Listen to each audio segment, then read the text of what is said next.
जैसे मुझे कई बार बोलते हैं कि एलजीबीटी कमेटी के मुद्दे केवल शादी तक ही सीमित नहीं है, जब शादी का विचार होता है, शिक्षा, स्वास्थ्य, बाकी मुद्दे भी जो है वो भी हमारे ही मुद्दे हैं। हमारे ही समुदाय को, समुदाय हो चाहे समुदाय हो चाहे कोई भी समुदाय हो, जब तक हम उसमें शिक्षा, स्वास्थ्य चीजें नहीं करते हैं तो मुझे नहीं लगता कि हमारी चीजें उसमें कामयाब होंगी, क्योंकि हमें भी शिक्षा की जरूरत है, स्वास्थ्य की जरूरत है, नौकरी की जरूरत है, सड़क हो गया, बाकी चीजें हो गई, तो हमारी ही जरूरत है ना। तो जब तक हम शहर के बाकी संस्थाओं को, बाकी सारे लोगों को एक मतलब साथ में आने का आह्वान नहीं करेंगे और हम लोग एक दूसरे का साथ नहीं देंगे, तब तक मुझे नहीं लगता कि हमारा भी कोई प्राइड करेगा या फिर कोई भी हमारा इशू जो है सक्सेस हो पाएगा। तो उसी के संबंध में आज यहाँ पर हम लोग स्पेक्ट्रम ऑफ होप समिट इसका नाम दिए हैं। जैसे कि हम लोग जानते हैं कि जो सेक्सुअलिटी होती है उसका एक बहुत सारा स्पेक्ट्रम होता है।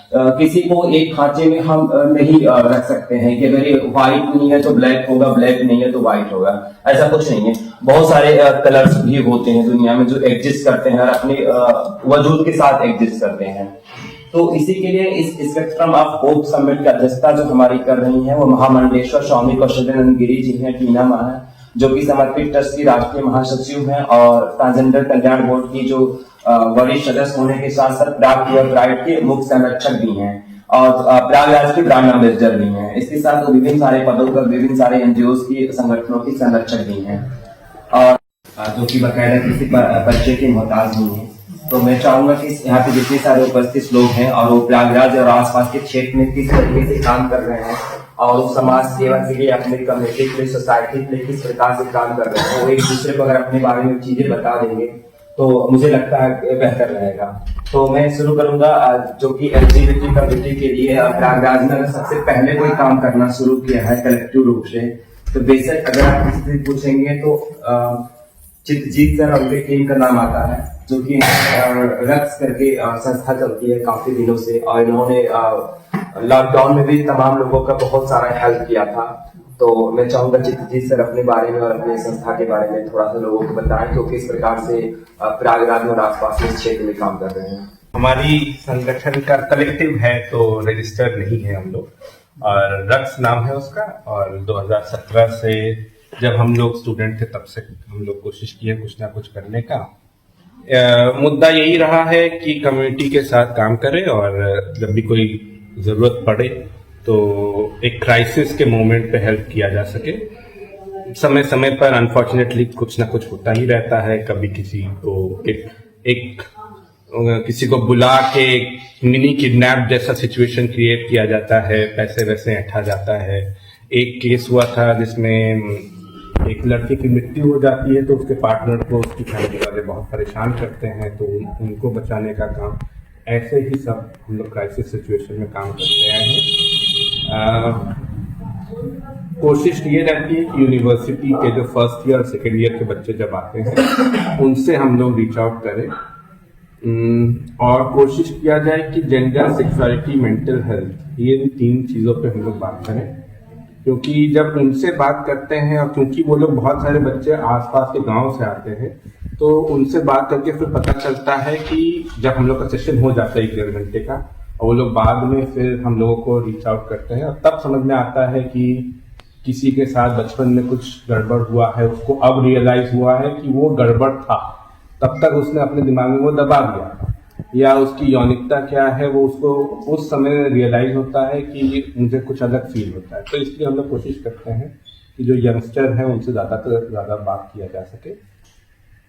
इसी के साथ हम लोग काम करते आए हैं। साथ ही में एक और संगठन है मानवाधिकार का PUCL, उससे जुड़ा हुआ हूँ। वो राष्ट्रीय स्तर पर काम करता है। मैं यूपी का जनरल सेक्रेटरी हूँ, तो हम लोग यूपी का ध्यान रखते हैं। बस यही लोग काम करते अभी एलजीबीटी समुदाय में बहुत सारे लोग होते हैं जिनको प्रॉब्लम्स होती हैं, जैसे कि हमारी जो डेटिंग ऐप होती है ग्राइंडर, अब तो उसका फेसबुक पर प्रचार किया था तो काफी लोग जानते हैं। तो उसमें किसी को ट्रैक किया जाता है और उनको बुलाया जाता है, परेशान करते हैं, तो इनकी टीम और सर उसमें बहुत काफी हेल्प करते हैं। और अगर हम लोग के पास में अगर किस तरह का कोई मुद्दा आता है तो हम लोग हमेशा सलाह लेते हैं, क्योंकि हम लोग स्टूडेंट्स हैं और नए हैं तो बहुत सारी चीजें हमें समझ नहीं होती है। और सर राइटर भी हैं एंड हम लोग का एक वो हुआ था, राइटिंग प्रतियोगिता हुआ था, सर उसके जज भी थे। एंड हमारे बीच में एडवोकेट प्रतीक सर हैं और वो भी सेम संस्था से हैं। मैं सर से बोलूंगा कि वो अपने बारे में और अपने कामों के बारे में बताएं थोड़ा सा। रक्स से ही जुड़ा हूँ 2017 से, और मैं हाई कोर्ट में प्रैक्टिस करता हूँ। साथ ही एक दो और संस्थाएं हैं जो कॉन्स्टिट्यूशनल वैल्यूज के काम करती हैं, उनके साथ भी काम करता हूँ। शुरुआती दौर में जब लखनऊ की पहली प्राइड हुई थी तो मैं ऑर्गेनाइज कराने में, लखनऊ की पहली प्राइड 2017 में जब हुई थी तो उसमें मैं रहा हूँ। बस इतना ही। अब हमारे बीच में आयुष श्रीवास्तव जी हैं, जो माइग्रेंट्स आते हैं दूसरे शहर से, उनकी जो प्रॉब्लम्स होती हैं, HIV, एड्स और बहुत तरह की समस्याएं हैं, और जो कि सेक्स एजुकेशन पे बात करना बहुत जरूरी है। और HIV और एड्स और STD जैसी समस्याएं बहुत ज्यादा फैलती हैं और लोग उसकी बात करने से भी झिझकते हैं। और हॉस्पिटल्स में भी अगर चेक कराने जाओ तो वहां पर वो लोग बहुत अजीब तरीके से सवाल करते हैं, अजीब तरीके से देखते हैं। तो आयुष श्रीवास्तव जी की संस्था उस पर काम करती है, और आयुष श्रीवास्तव जी हैं वो सतरंगी सलाम से भी जुड़े हैं। तो मैं चाहूंगा वो अपने बारे में, अपने कार्ड के बारे में सबको अवगत कराएं। तो मेरा नाम आयुष श्रीवास्तव है। मैं नाको की तरफ से एक प्रोजेक्ट हमें मिला हुआ है, ब्रीड पॉपुलेशन, जैसे कि माइग्रेंट और ट्रांसपोर्ट वर्कर होते हैं, उनपे हमारा काम होता है। हमारे साथ और भी कई संस्थाएं हैं जो कोर ग्रुप जो होता है, जैसे FSW हुई, TGs हुई, MSM हुई, इन पे भी काम करते हैं।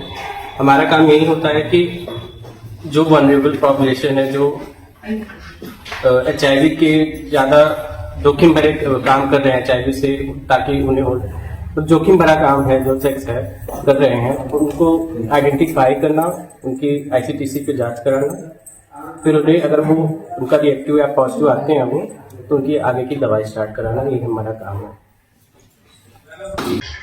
जो भेदभाव होता है हर जगह, चाहे वो LGBT समुदाय के लिए हो, चाहे वो जात के नाम पे भेदभाव हो, चाहे वो धर्म के नाम पे भेदभाव हो, अब भेदभाव विभिन्न प्रकार के होते हैं। एक हम भेदभाव की बहुत बात करते हैं हिंदू मुस्लिम, लेकिन जहाँ हिंदू होते हैं वहां पर भी ब्राह्मण क्षत्रिय का भेदभाव होता है, और जहाँ ब्राह्मण होते हैं वहां पर भी पटरिया, सरजुपाली और वो बंगाली ब्राह्मण, पहाड़ी ब्राह्मण, नेपाली ब्राह्मण, वहां पर भी भेदभाव होता है। और जहाँ केवल दुबे हैं वहां पर भी भोज, तब पूरा समाज में केवल अगर आप निचोड़ के देखेंगे तो बचता है भेदभाव। हर इंसान किसी न किसी को भेदभाव, जो औरत पुरुष से अपने घर पे रोज उल्टा सीधा सुन रही है, कल को बहू आने पर वो उससे भी अत्याचार करती है, और अगर कहीं LGBT समुदाय लोग मिल जाए तो वो उस पर भी हावी होने का कोशिश करते हैं। तो अभी हमारे समुदाय के बहुत सारे केसेस भी आते होंगे, तो प्रतीक सर तो वैसे से एडवोकेट हैं, तो मैं चाहूंगा कि आप थोड़ा सा कोर्ट के बारे में बताएं, हमारे यहाँ से क्या लोगों को परेशानियां झेलनी पड़ती हैं जब वो कोर्ट में आते हैं, या फिर आपके संपर्क में इस तरह का कोई चीजें आती हुई, केस आते होंगे। तो सबसे बड़ा तो वो रहता है कि प्रोटेक्शन का जो केस होता है, तो एक केस आया ही था, मतलब एक लड़का, उसके घर वाले उसको जबरदस्ती अपने घर पे रखे थे, वो घर से भागा, फिर उसका जो पार्टनर था वो प्रोटेक्शन के लिए किया। तो बेसिकली ये सारे केसेस जो होते हैं प्रोटेक्शन के, अगर ये लड़का प्रोटेक्शन के लिए अप्लाई कर रहा है, लड़की प्रोटेक्शन के लिए अप्लाई कर रही है, तो वो पूरी तरह से उसको जज के ही उस पे होता है ना कि वो देना चाह रहा है नहीं। लेकिन ये देखा गया है कि ज्यादातर मामले में वो देते नहीं है इस तरह से प्रोटेक्शन, अलग अलग उनकी अपनी वो होती है। तो कोर्ट में बहुत सी इस तरह की, और कोर्ट में भी होमोफोबिया भरा पड़ा है, वो तो अलग बात है। तो प्रोटेक्शन हो गया, और भी चीजें, और चीजों के लिए हम कर भी नहीं सकते। सबसे पहले तो कोई ऐसा कानून ही नहीं है जिसके थ्रू हम एज ए कपल जा सके। सिर्फ एक यही केस है प्रोटेक्शन का जो आता है, उसमें भी काफी होमोफोबिक अप्रोच दिखा है, तो वो रहता है। लेकिन कुछ जगहों पे सही जजमेंट भी आ जाते हैं, कुछ जगहों पे प्रोटेक्शन मिला नहीं है, कुछ ऐसे केसेस भी आए हैं जिसमें प्रोटेक्शन मिला है, हर जगह ये नहीं है। तो पूरी तरह वो जज के ही उस पर रहता है कि वो देना चाह रहे हैं, तो ये प्रॉब्लम है। और तो कोई ऐसा मतलब कानून ही नहीं है जिसके हम जिसकी बात भी कर सकें। तो अगर पुरुष के साथ जैसे गैंग रेप हुआ है, कहीं रेप होता है, तो ये कोर्ट में या फिर पुलिस वाले में क्या मतलब किस तरह से केस रजिस्टर करते हैं, क्योंकि ये जैसे कोई तो प्रावधान है ही नहीं हमारे पास, तो क्या होता है? ये कोई उसका प्रोविजन ही नहीं है, क्या करेंगे? तो पुलिस वाले क्या करते हैं वैसे, मतलब नहीं दर्ज करते हैं, बस दर्ज करते हैं नहीं दर्ज। और वैसे अगर रजिस्ट्रेशन की बात करें तो बहुत से शादियां भी रजिस्टर नहीं हुई है जो हेटेरोसेक्सुअल है, तो हमारी शादी नहीं हुई है, मेरी भी नहीं हुई है। हाँ, तो रजिस्टर से क्या मतलब है? और जो अनरिपोर्टेड केस होता है इस चक्कर में रिपोर्ट भी लोग नहीं करते हैं। बहुत सी आजकल नहीं चल रहा है जिसमें स्कैम करते हैं, बुलान के रूप में, ये क्यों नहीं रजिस्टर होता है? लोग नहीं जाना चाहते क्योंकि उनको पता है कि जाएंगे तो क्या होगा, तुम क्यों गए थे, क्या कर रहे थे, दुनिया भर के। अभी मेरी चित्ती सर से बात हुई थी, एक लड़का है हमारे टीम के टच में है सर, आपको मैंने बताया था, तो वहाँ पे लड़का गया था हाई कोर्ट के आगे कौन सा जगह है, एक गाँव नहीं, एक आउटर एरिया था जो तबेला टाइप उसका घर था, तो वो बंदा उसको बुलाया मिलने के लिए। भाई डेटिंग ऐप है, नौजवान को डेटिंग टिंडर ग्राइंडर जो भी जिसका इंटरेस्ट है डेटिंग ऐप पे लोग मिलते जुलते हैं, उसमें कोई गलत नहीं है जो मिलते जा रहा था। और तो वो लड़का गया, अब वो जिसके मिलने गया था वहां पे वो 3-4 लोग और बुला के रखा था, अब उसके साथ मारपीट किया, उसका छीना झपटी किया, तो किसी तरह बच के भागा। अब हम जिससे भी अगर बोलने जाएंगे तो क्या बोलेगा, तुम डेटिंग ऐप में चलाते हो, तुम क्यों मिलने गए हो।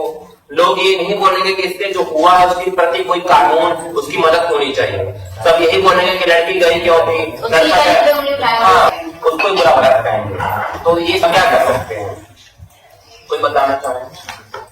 मेरे पास एक ऐसे और आया था, और किसी से मिलने गया कोई, तो जब वो अंदर घुसता है तो 2-4 लोग वीडियो बनाते हुए आते हैं, उससे 15,000 रुपए ट्रांसफर करवाते हैं। हम कहें कि अगर रिपोर्ट करना बताओ, तो बोलते हैं जिससे मिलने गए थे वो माइनर था।